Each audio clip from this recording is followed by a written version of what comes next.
kami berpikiran bahwa di dalam keputusan Mahkamah Konstitusi nomor PUU 70 sebenarnya telah memberikan panduan yang tegas dan jelas kepada Komisi Pemberantasan Korupsi bagaimana cara melakukan alih status pegawai KPK menjadi ASN.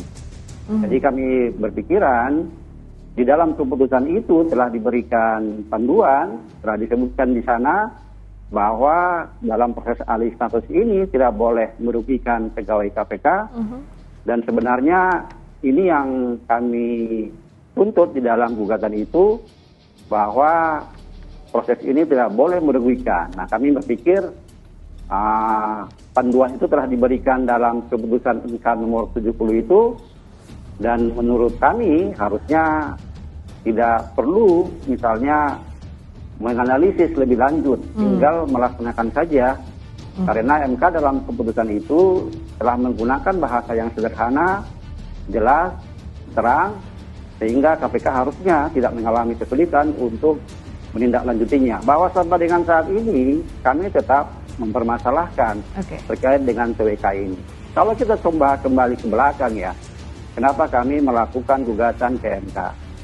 Ini bermula dari peraturan Komisi nomor 1 tahun 2021. Di dalam pasal 5 ayat 4 disebutkan bahwa dalam rangka untuk mengukur kesetiaan kepada Pancasila, Undang-Undang Dasar 45, NKRI, dan pemerintah yang sah, dilakukanlah TWK yang dilakukan oleh KPK bekerjasama dengan BKN. Begitu ceritanya. Kami membuka opsi itu kepada Pengadilan Tata Usaha Negara. Karena kita ketahui kan bahwa keputusan nanti dalam tata usaha negara itu akan lebih konkret dan nyata dan memberikan panduan yang lebih jelas kepada pimpinan KPK. Opsi itu kami buka untuk melakukannya, gugatan ditun. Kami sedang mempersiapkan, karena kan kalau di proses ditun itu kan ada proses-proses yang harus dilakukan. Misalnya kami harus melakukan banding dulu, banding. Kami juga nanti akan melakukan, kalau misalnya KPK tidak setuju dengan keberatan kami, maka kami juga nanti akan melakukan banding keberatan kepada atasan pimpinan KPK.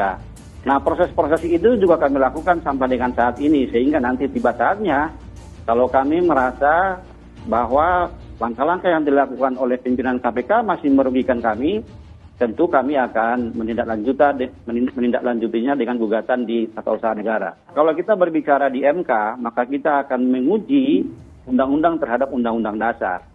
Di sini kalau di MK itu kan lebih filosofis, lebih berbasis kepada aspek hukum yang sangat substansial. Kalau di Tata Usaha Negara, kita akan menguji terhadap dua hal sebenarnya. Yang pertama adalah ketentuan peraturan perundang-undangan yang berlaku dan azas-azas umum pemerintahan yang baik. Jadi ini nanti akan lebih spesifik ya. Nanti di TUN kita juga akan berbicara tentang prosedur, kita juga berbicara tentang kewenangan, kita juga berbicara tentang azas-azas umum pemerintahan yang baik seperti transparansi, kecermatan, ketelitian, keterbukaan, dan segala macamnya. Itu sangat detail. Kita nanti akan berbicara tentang apa sih yang menjadi landasan hukum pelaksanaan TWK ini. Kita juga nanti akan berbicara bagaimana asesor mengambil keputusan terhadap TWK ini. Kita juga nanti akan berbicara apa dasar dan kriteria asesor mengatakan memenuhi syarat dan tidak memenuhi syarat. Kita juga nanti akan berbicara berapa grade dikatakan memenuhi syarat dan berapa grade tidak memenuhi syarat. Jadi nanti kita akan berbicara sangat detail di Pengadilan Tata Usaha Negara. Nah, kalau di MK kan kita berbicara filosofisnya. Apakah memang undang-undang itu bertentangan dengan undang-undang dasar.